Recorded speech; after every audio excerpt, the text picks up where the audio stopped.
नमस्कार, मी अर्चना. गावकडच्या रेसिपी या चॅनलवर तुमचं स्वागत. आजच्या व्हिडिओमध्ये आनंद, चूक आणि दुःख आहे. तर काय आहे ते तुम्हाला सांगते. इथं फ्लावर घेतलेले आहे. तर गरम पाण्यामध्ये फ्लावर टाकलेले, मीठ टाकलेलं आहे. तर फक्त थोडी उकळी येऊ द्यायची. उकळी आल्यानंतर चाळणी इथे काढून घेतलेलं आहे. तर इथं भरपूर असा कांदा बारीक करून घेतलेला आणि उकडलेले फ्लावर टाकलेले आणि गॅसच्याच मुठीत ठेवून हे तेल टाकून परतून घ्यायचं आहे. तर इथं चूक काय झाली, तर फ्लावरचे बारीक बारीक तुकडे करायचे होते, तर मोठाले तुकडे केले. फ्लावरचे बारीक बारीक जर तुकडे केले असते तर पटकन झालं असतं.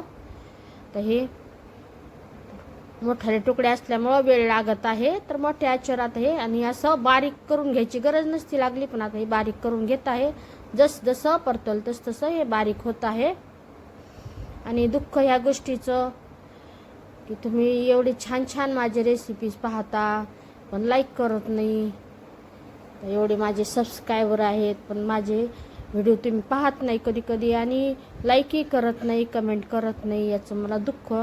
यामध्ये घरगुती मसाला टाकलेला, फक्त घरगुती मसाला टाकायचा. एकदम सोपी साधी पद्धत. आणि मला व्हिडिओमध्ये बोलता येत नाही. काय कोथिंबीर टाकलेली, चवीनुसार मीठ.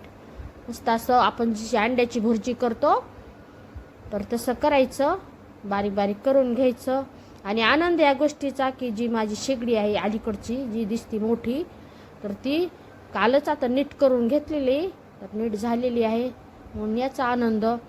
तर चूक आणि आनंद आणि दुःख हे काय आहे ते तुम्हाला सांगितले. या पद्धतीने भाजी ट्राय करा. व्हिडिओ आवडला तर लाईक करा.